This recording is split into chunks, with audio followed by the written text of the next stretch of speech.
Как работает реальная экономика? На ТНВ по понедельникам в 22:10.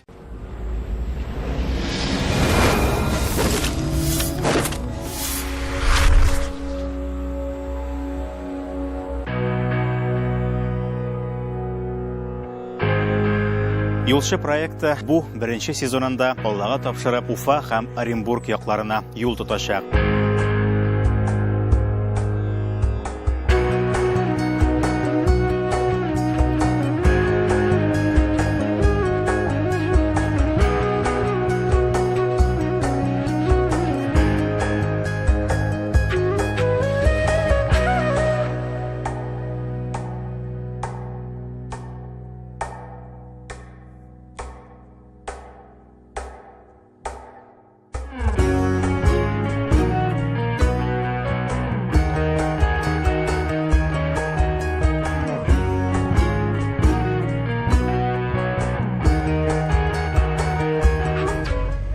Yolumuzni davom etamiz. Alda bizni Oktyabrsk shahari көтә. Якынча 8-9 минуттан biz анда барып җитәчәкбез. Алла бирсә, Октябрь шәһәренә без тукталып кына узарбыз. Күпмедер дәрәҗәдә аның тарихын барларбыз, җирле тарихчылар белән. Безнең өчен ул шунысы белән үзенчәлекле. Әлеге шәһәрдә статистик мәгълүматлар буенча 50-дән артык милләт кешесе яши. Бу Башкортстан шәһәре, билгеле, ул Татарстан Республикасы белән чиктәш дип әйтсәк тә була, чиктә урнашкан шәһәр, нефтяниклар шәһәре. Шуңа күрә дә инде бөтен илдән җыелган милләтләр, белгечләр яши һәм эшли.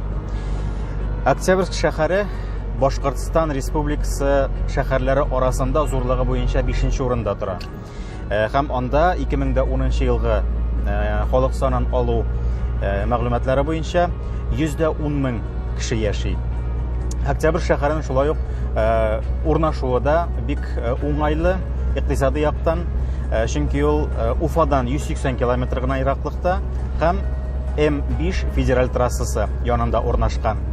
Шәһәрнең матурлыкларына, тарихына инде анда барып җиткәч соңрак тукталып узарбыз.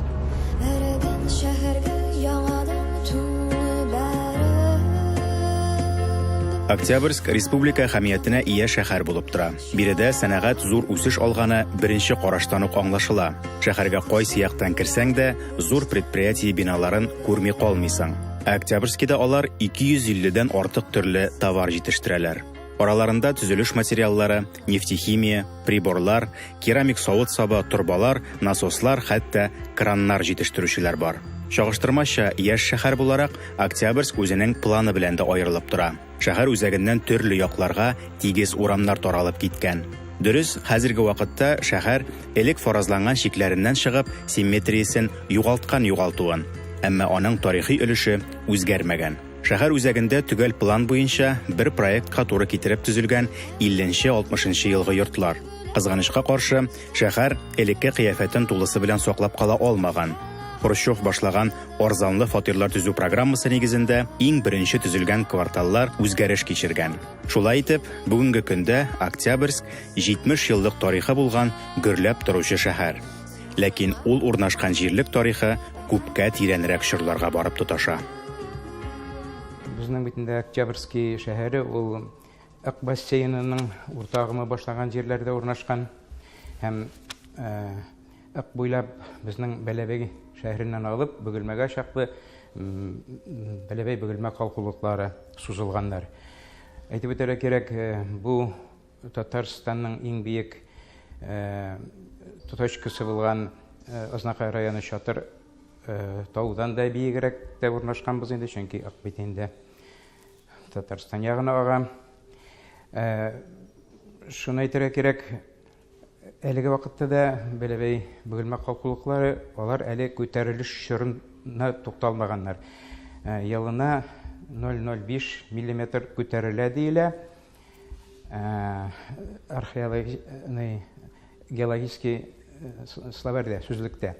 Моны ачып карасагыз, аның күтәрелеше һаман да бара дип әйтелә.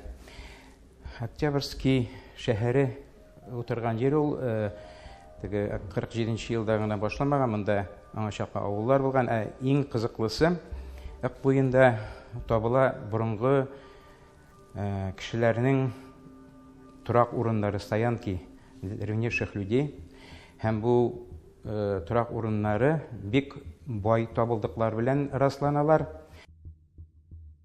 Табылдыкларның иң борынгылары безнең эрага кадәр 7-6 мең еллыкларга һәм алардан соңрак булган чорларга карый. Алар арасында таштан ясалган иң гади эш кораллары да, урта таш гасырга караган ук очлары, мөгездән ясалган гарпуннар да бар.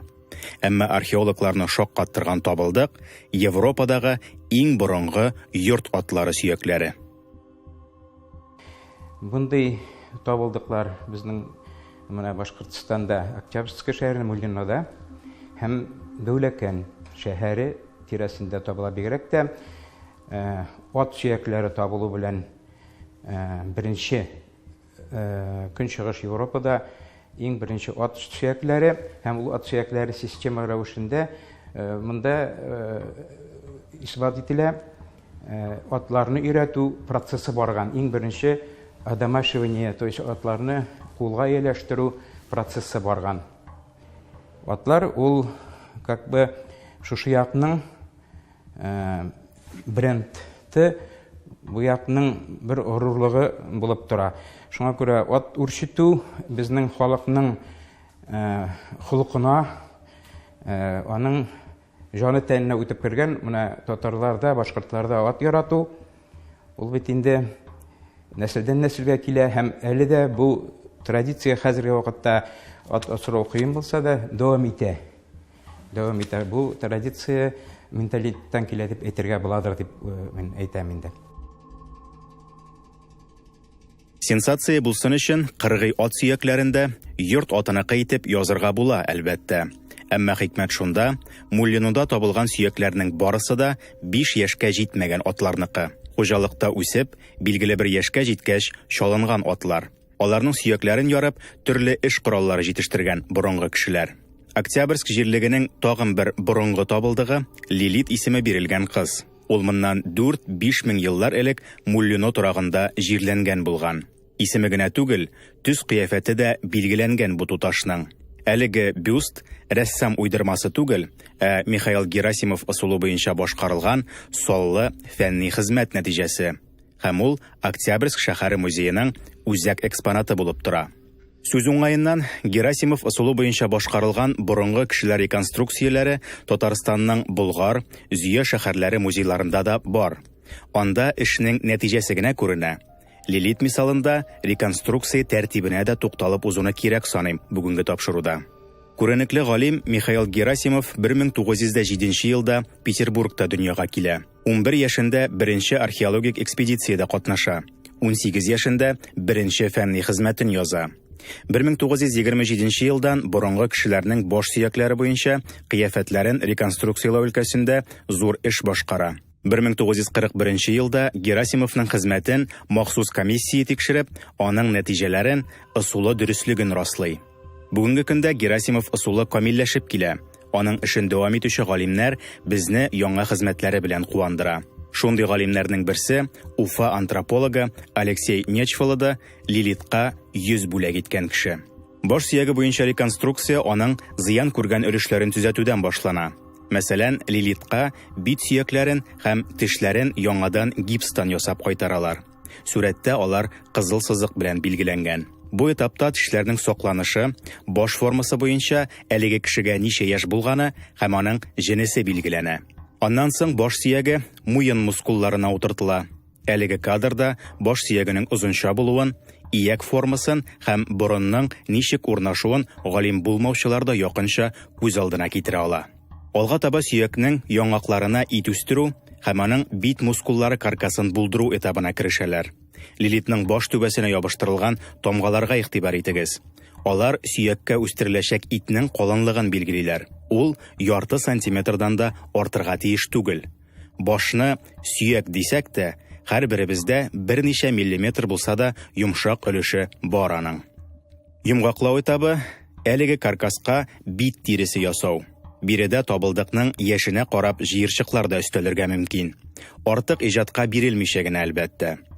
Хатын-кыз баш сөяге икәнен онытмыйча, уртача озынлыктагы шәш ясалып, тирегә табигый төс бирелгәч, Лилит бронза гасырында яшәгән булса да, хәзерге заман кешеләреннән бер җире белән дә аерылмый башлый. Менә шундый борынгы тарихы булган җирләрдә берничә мең елдан соң 12нче гасырда яңадан утрак тормыш башлана. Җир эшкәртелә. Тагын 5 гасырдан 1682 елдан башлап хәзерге Октябрьск эченә кереп калачак Төрекмәнле, Муллино, Нарыш кебек авыллар барлыкка килә.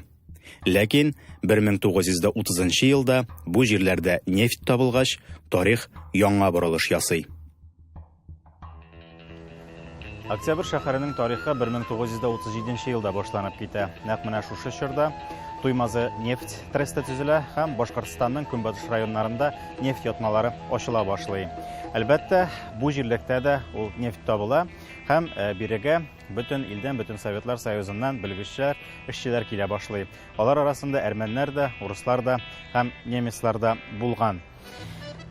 Әлбәттә, 37 елда бу урын әле буш була. Кайсы бер чыганакларда шушы Октябрьск урнашкан урынны Шайтан поле дип тә теркәп калдырганнар. Вот это вот все место, которое внизу, оно называлось Шайтан поле. И даже если сюда уходил скот, его не возвращали. Здесь было запрещено охотиться, потому что считалось, что это место проклято. А мы здесь живем.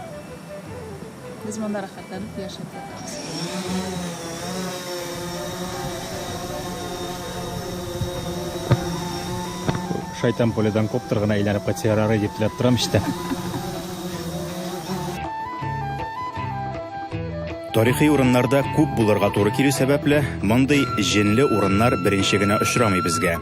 Мәсәлән, Алабуга шәһәренең моннан 2000 ел элек кешеләр яшәгән тарихи өлешендә Чортово городище дип йөртәләр. Андый мисаллар күп. Бу җенле дигән атамалар бик еш борынгы кешеләрнең турак урыннарына туры киләниктер. Шулай да, бераз сораштыра торгач, шәһәр җирлегенең ни өчен Шайтан поле дип аталуының чын сәбәбен дә ачыкладык кебек. Монда берәр төрле ниләр, сазлыклар, күлләр, бәлкем карстовый күлләр, газлар, выброслар андай беләр юк имесә? Но безнең аста карст. Центральный рынок янында бер елны машина чыкты прям юл белән бергә. Шуңа күрә монда бик олы йортлар да салырга ярамый. Именно шушы Төрекмән урынында инде. Октябрьскида да.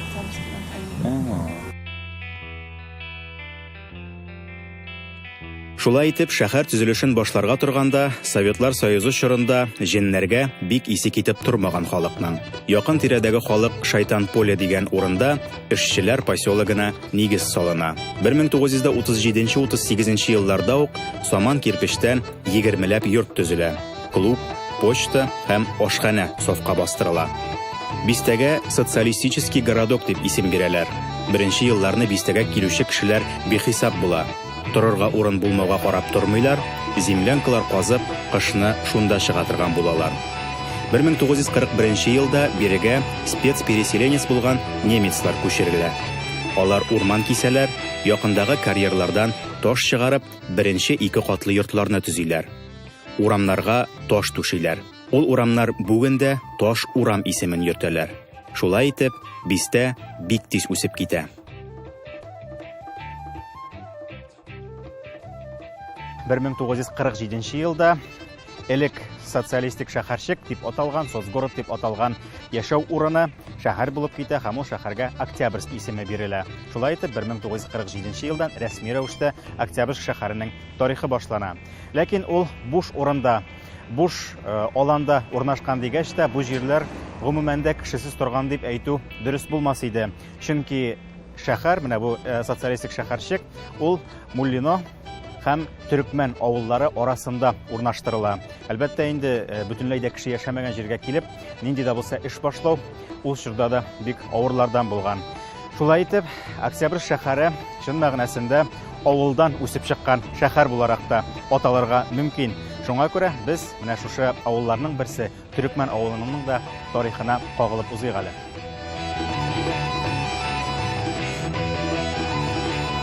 Әлеге җирлектә Октябрьскийга кадәр үк 3 гасыр гомер кичергән Төрекмәнле, Муллино, Нарыш, Московка кебек авыллар шәһәр төзүчеләрне сыендырып, авыр сугыш елларында да ачлыктан саклап килгәннәр. Алар арасыннан Төрекмәнле авылына аерым тукталып узарга булдык.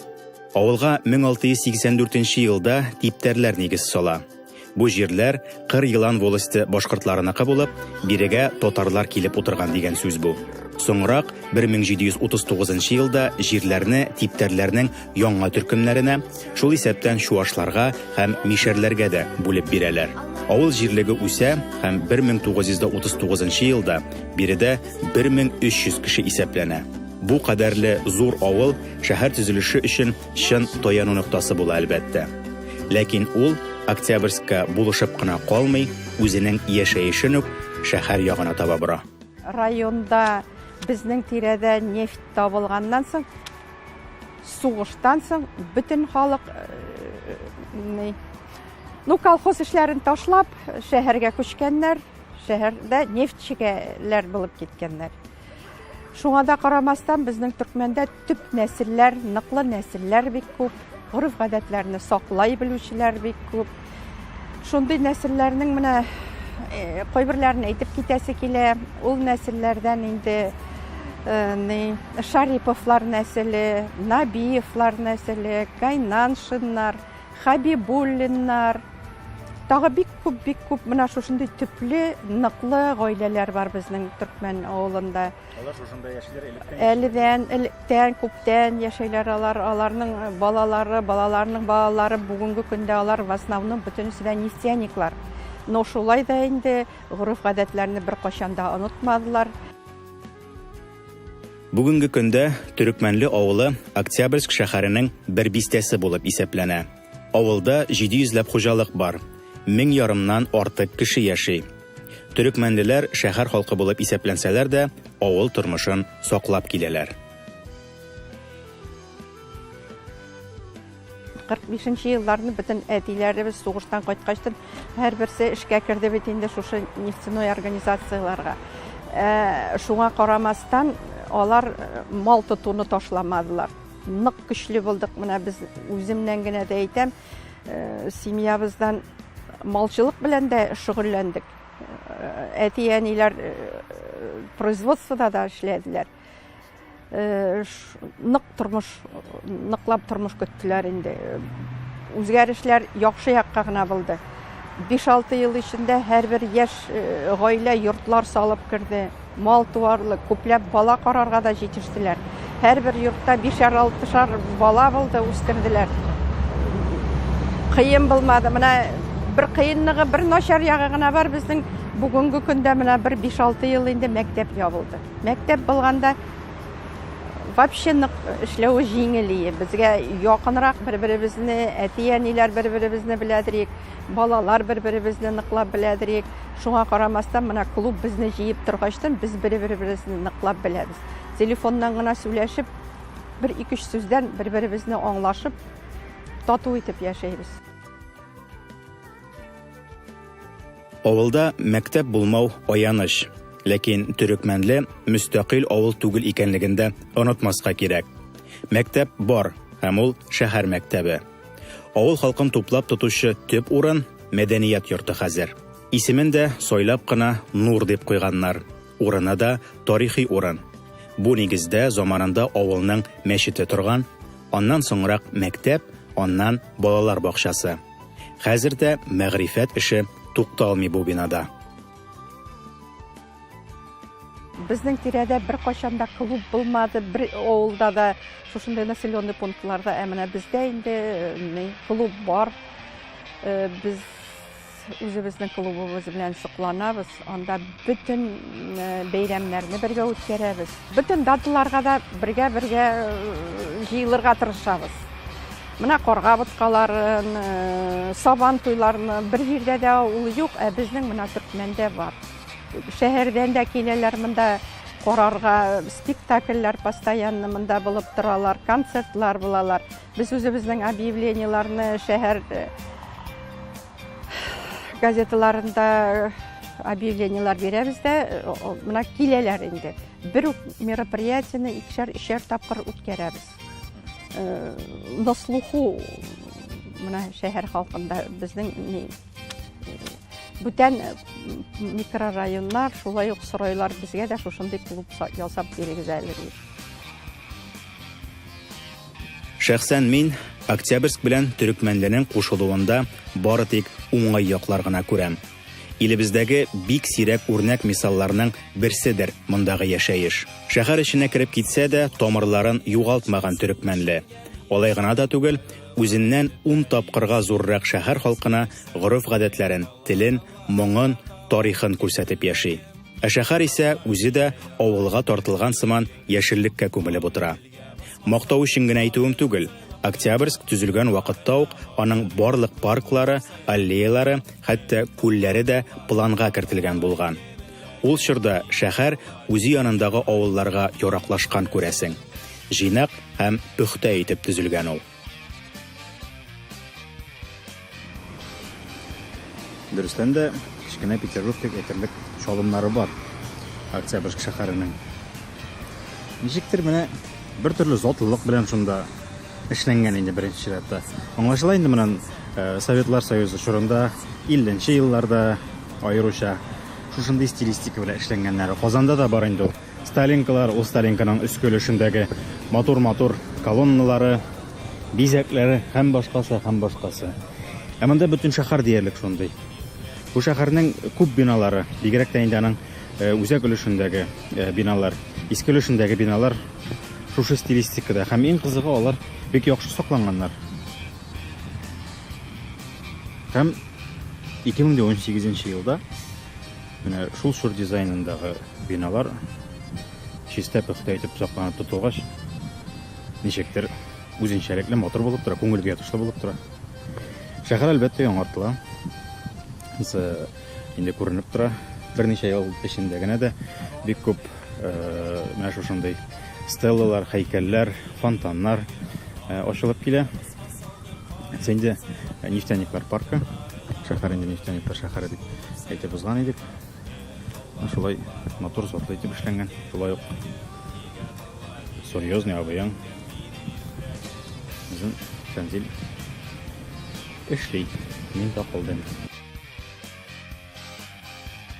Киреп кенә чыгабыз дип тукталган Октябрьск тарихының көтелмәгән яклары ачылды безгә бүген. Көнебез үткәнен сизми дә калдык. Нишарадан бишара, авыл җанлы шәһәр белән саубуллашырга мәҗбүрбез.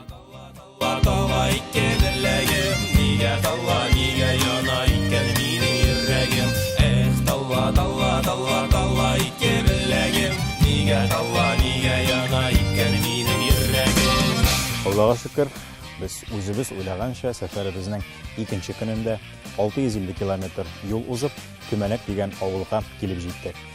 Төмәнәк авылы безнең тукталу урыны, бик бай тарихлы, өйрәнелгән тарихлы, китаплары язылган тарихлы авыл, ләкин кызганычка каршы безнең планнарыбызга, сәфәребезнең планына табигать бераз гына үзгәреш кертте һәм без Октябрьск шәһәрендә тоткарланырга мәҗбүр булдык. Беренче тапкыр килеп яңгыр явып китте һәм безнең эшебезне туктатып торды. Шуңа күрә без Төмәнәк авылына соң гына килеп җиттек. Аның каравы, моның да бер уңайлы ягы бар. Әлеге кичебезне без Төмәнәк тарихын өйрәнеп, аның китапларын укып, барлап уздырачакбыз. Алла бирсә, чөнки инде башкорт вакыты белән карасак, сәгать кичке 10, Татарстан вакыты белән әле 8 булса да, бу караңгыда эшләү авыррак, үзегез беләсез, тарих караңгылык яратмый. Шуңа күрә иртәгә безнең сәфәребез кая да булса юлга чыгудан түгел, җиң сызганып эшкә тотынудан башланачак һәм инде юлчы шушы Төмәнәк авылы тарихын барлауга керешәчәк. Иртәгә очрашканга кадәр сау булып торыгыз.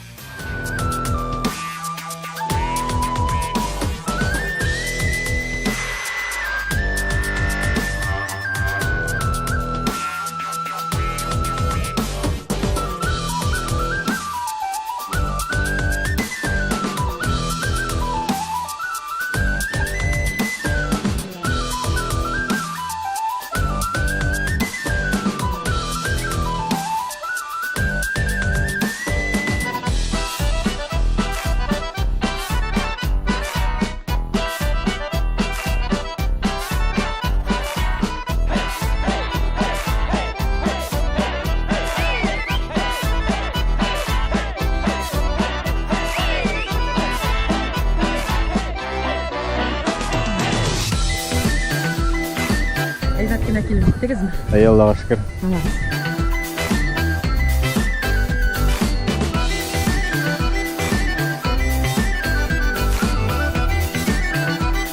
Бу инде бригадирларга, кемнәргә генә бирелгән мотоцикл капылды.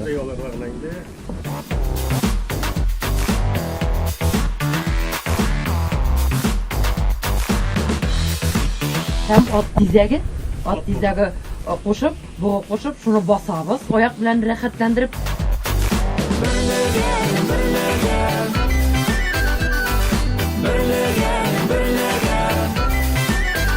Иң беренче яңалык һәм безне аптырашта калдырган хәл ул әлеге китапның авторы Илфат Шиһапов.